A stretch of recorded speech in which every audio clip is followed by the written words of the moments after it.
Ignatius Jonan lahir di Singapura 62 tahun silam. Jonan menempuh pendidikan di Fakultas Ekonomi dan Bisnis Universitas Airlangga. Jonan pernah menjabat sebagai Menteri Perhubungan pada 2014 hingga 2016.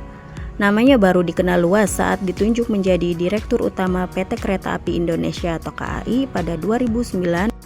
Beliau sangat berperan penting dalam perombakan PT Kereta Api Indonesia. Dalam kepemimpinannya di PT KAI, Ignatius Jonan menekankan pentingnya memberikan layanan terbaik dengan menciptakan kebanggaan dan kebahagiaan pada jajaran perusahaan untuk fokus pada kepuasan pelanggan. Saat memimpin PT KAI, Jonan mengedepankan kepuasan pelanggan dengan reformasi besar-besaran seperti pemberlakuan satu penumpang satu kursi, penyediaan fasilitas yang nyaman seperti gerbong bebas rokok, toilet bersih, inovasi teknologi dengan etiket dan pemesanan online, dan perbaikan fundamental pada budaya organisasi.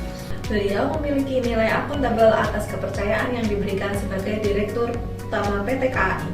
Beliau bersikap jujur, tanggung jawab, disiplin tinggi, serta integritas yang kuat dalam setiap pelaksanaan tugas. Kemampuan beliau memberikan solusi atas permasalahan yang ada di PT KAI mampu membuat dunia perkereta-apian Indonesia semakin maju. Ignatius Jonan menyatakan bahwa nilai utama dalam kompetensi adalah fokus pada kinerja dan prestasi, bukan sekedar gelar akademis. Beliau menegaskan bahwa regenerasi serta promosi jabatan harus didasarkan pada hal tersebut. Pada saat menjabat sebagai Direktur Utama PT KAI, komposisi SDM KAI 40% diantaranya adalah lulusan SD. Salah satu cara yang dilakukan untuk meningkatkan kompetensi SDM di PT KAI adalah dengan membekali pegawai dengan pengalaman dan perspektif internasional. Ignatius Jonan mengirim 3.000 pegawai ke China dan Prancis untuk mempelajari sistem perkereta-apian di sana.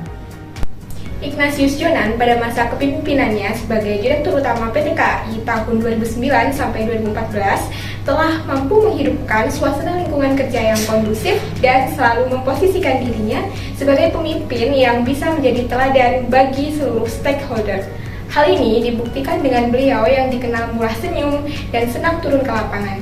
Hal ini diperlukan guna memastikan pelayanan prima yang dilakukan seluruh divisi di KAI kepada masyarakat terus berjalan sebagaimana mestinya.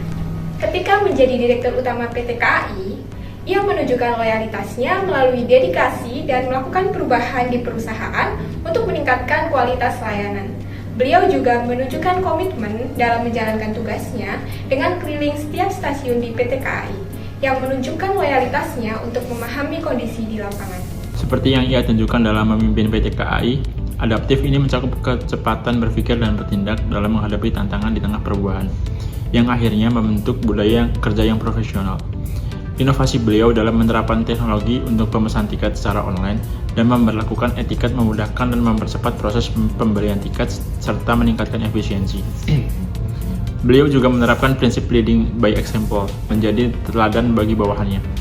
Membuat sistem reward and punishment untuk pendorong karyawan memberikan pelayanan terbaik, mendorong dan memfasilitasi kolaborasi dalam strategi perusahaan untuk scale up, memiliki visi yang kuat untuk melakukan transformasi perusahaan demi keberlangsungan bisnis di masa depan, mampu menghadapi resistensi dan demonstrasi dari pedagang kaki lima, dan berhasil menemukan solusi untuk mensterilisasikan stasiun. Terima kasih.